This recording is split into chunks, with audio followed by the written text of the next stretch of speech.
Señor, te damos gracias porque tú vas transformando nuestra vida con el Espíritu Santo que nos regalas en el bautismo y cada vez que nosotros hacemos oración. Y pedimos que ese Espíritu Santo descienda en todos nosotros, que nos colme de su gracia, de su presencia, que el Espíritu Santo sane a los enfermos que están experimentando momentos difíciles, enfermos emocionalmente hablando, enfermos que han perdido la esperanza, o algunas personas que están muy desesperadas y angustiadas, o los enfermos físicos que tienen una enfermedad terminal y están viendo este programa. Te suplicamos por ellos, que reciban sanación, que reciban tu poder, que reciban tu gracia, que reciban tu amor misericordioso.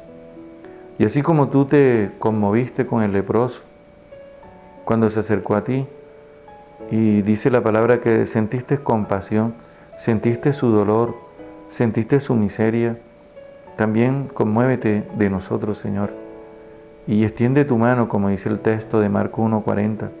Tócanos a nosotros, en donde experimentamos más la enfermedad con su fuerza, y que tu amor, que es lo más hermoso que recibimos nosotros, sea quien sane nuestras enfermedades emocionales en el alma, que nos sane de los miedos, los temores, las angustias, y que nos devuelva la gracia de vivir en plena comunión contigo. Llegamos a lo más hermoso del discurso. Para mí, lo más hermoso es lo que Jesús nos está diciendo hoy. Recuerden ustedes, a todos mis amigos que ven este canal, que a diario meditamos la palabra de Cristo, les pido también a las personas que reciben este mensaje que se suscriban a mi canal, y para que reciban bastante enseñanzas, y compartamos, porque me pueden escribir también, compartamos enseñanzas de la experiencia del amor de Dios, porque de eso se trata, de compartir. ¿Qué pasa? Que este discurso que comienza en el capítulo 6, versículo 1, y ahora vamos por el versículo 52, comenzó por una dificultad. No había pan para darle a 5,000 personas. Y esta dificultad hizo que Jesús moviera a los discípulos a que se cuestionaran, especialmente a Felipe, ¿dónde vamos a conseguir panes para estas personas? Eran 5,000, sin contar a las mujeres y los niños. Y Felipe respondió de una manera muy material, como estamos acostumbrados nosotros, donde ni 200 jornales, ni 200 sueldos alcanzan para combatir este problema, Señor, para dar alimento a estas personas.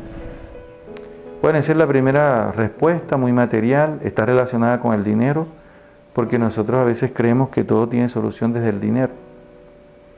Y la segunda es, Andrés, solo conseguí 5 peces y 2 panes. ¿Qué es esto para 5,000 personas? O sea, uno es la solución el dinero y otro, lo poco que tenemos no sirve para nada. Mira, son dos pensamientos terribles. ¿Por qué? Porque no te ponen a funcionar tu espíritu. Tu espíritu tiene que manifestarse. Tu espíritu es la acción divina que tienes interiormente, y Jesús quiere despertarte esa acción divina. Entonces, ¿qué hace el Señor? Hace que la gente se siente y toma los 5 panes y los 2 peces y dice gracias. Es más, les dije que San Pablo tiene un texto, y vuelvo y lo repito, Efesios 5, 20, den continuamente gracias a Dios. Esto lo aprendió San Pablo de nuestro Señor Jesucristo. Bueno, y los salmos también son escuela de oración, y Jesús había leído bastante los salmos. Pero Jesús transforma toda esa situación en una bendición.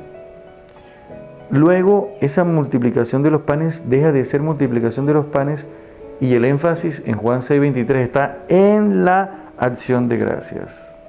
Qué bonito. Y después ese pan se convierte que es el pan de vida. Y ahora encontramos nosotros que, siguiendo el texto de ayer, que Jesús decía, el que come mi carne, que el pan dejó de ser ya un pan y se convirtió en la carne de Jesús. Y aquí podemos hablar de la transustanciación, cuando el pan, por la invocación del Espíritu Santo, deja de ser pan y se convierte en la carne de Jesús. Bueno, en eso quedamos ayer.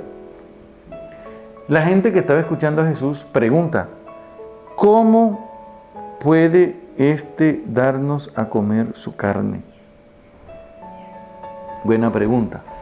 A mí me parece hermoso que la gente se pregunte esto, ¿cómo puede este hombre darnos a comer su carne? ¿Cómo? Bueno, ahora el cómo, como ellos lo abandonaron, va a decir el Evangelio de Juan 6, al final, en el versículo 71 por ahí, solo Pedro se quedó y dijo, tú tienes palabras de vida eterna. Pedro y los 12. Si ellos se quedan, hubiesen aprendido cómo Jesús convirtió el pan en carne. Y ahora se los voy a compartir a ustedes. Bueno, Jesús, vamos a tomar el Evangelio de Juan, capítulo 4, versículo 46, dice que sanó al siervo de un centurión, 4:46.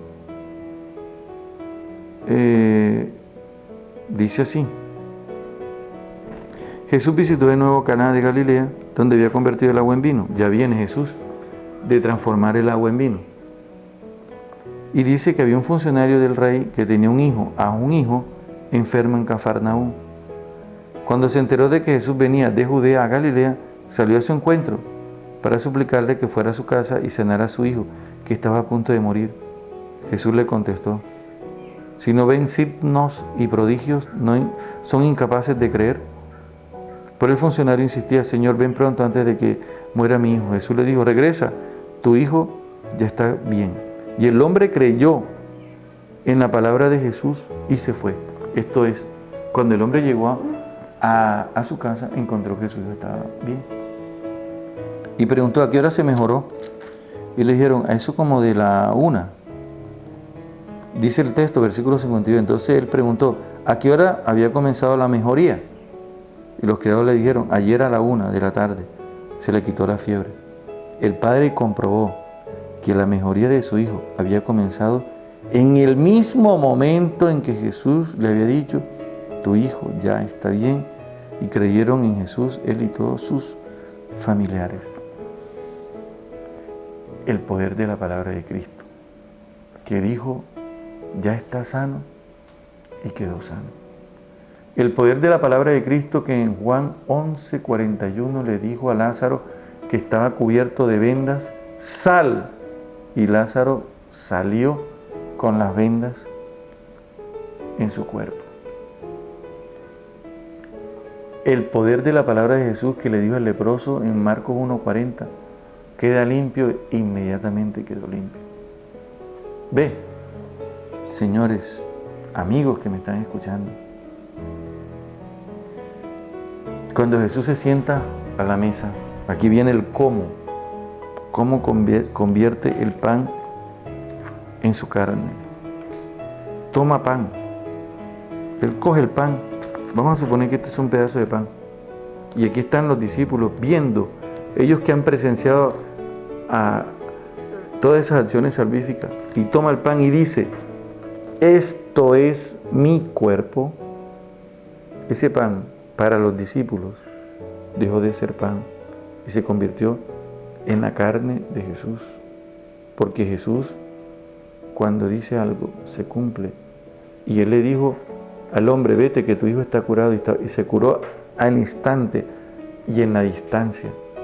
Y le dijo a Lázaro: sal de la tumba con las vendas. Y salió. Y le dijo al leproso: queda limpio. Y la carne del leproso fue transformada.